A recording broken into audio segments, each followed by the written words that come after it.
All right, welcome back. I just want to quickly talk about big O, time and space complexity for merge sort.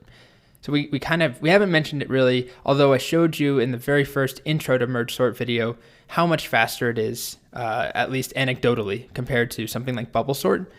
But the best case, the average case, and the worst case for merge sort are all the same, O of n log n. So unlike something like bubble sort did okay. It was, I wouldn't even say okay. It does pretty poorly. It's quadratic, n squared time, unless the data in the best case is already sorted, in which case it improved to linear time, O of n.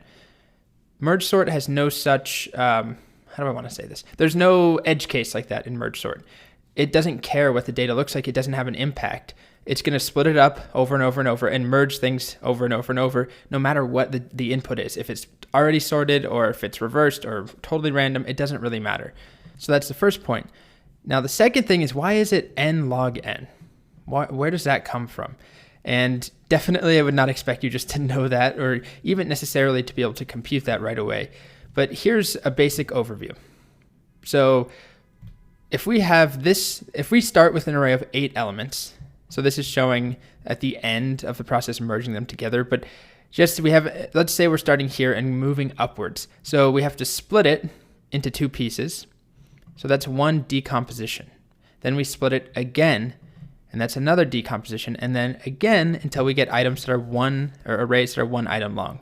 So what's the relationship here? If we have 8 items in the array, n is 8, how many times do we have to split in order to get single element arrays? In this case, it's 3. But if instead we had an array of 32 items, I'm not going to type it all out, but imagine that I'm just writing the length here. So we have an array of 32 items.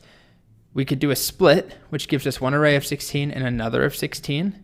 And then we could split that again, which is what would happen. We'd get an 8, 8, 8, 8. So 4 8-item arrays. And then we split that again. And what do we get? We get 8 4-item arrays. And then we keep going. And I am not going to count these precisely. It doesn't exactly matter anyway if I get the number right. The point is, though, eventually we're going to end up with 32 1-item arrays. Now, how many splits did we have to do to get there?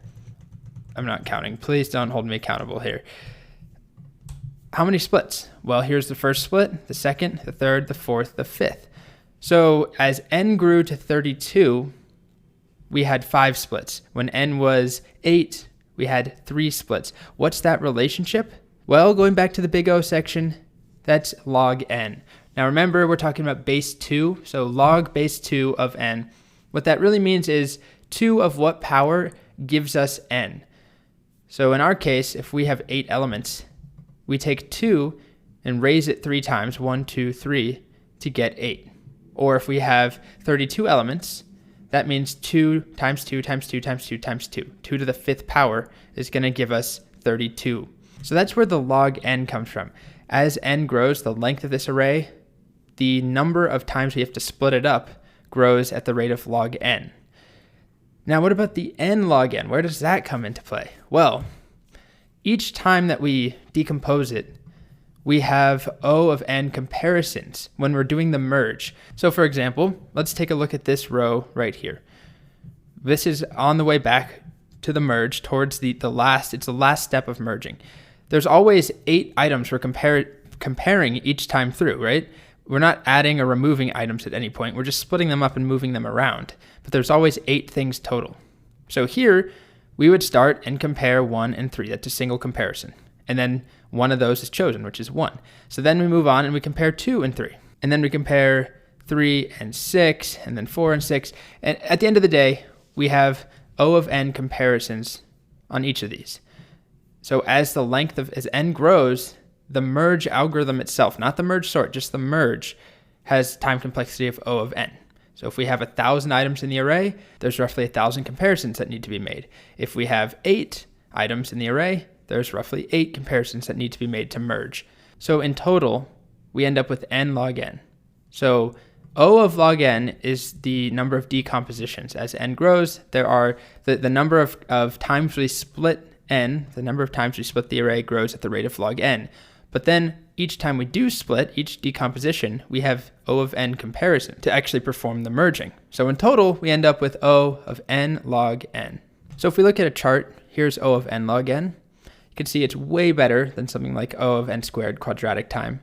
It's not as good as O of log n, of course, or linear time O of n, but this is actually the best that we can get for a sorting algorithm, unless the algorithm itself takes advantage of some weird quirk in the data. So there's an algorithm we'll look at called radix sort that uses a particular quirk of numbers, and it won't work to sort anything else.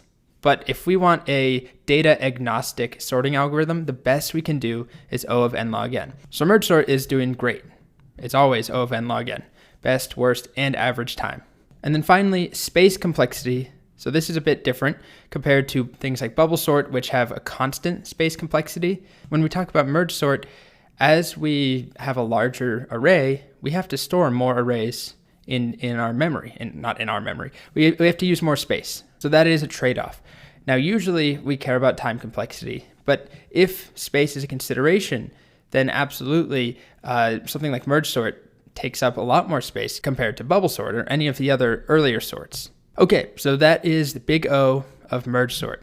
Next up, we have a whole other fun sorting algorithm. See you then.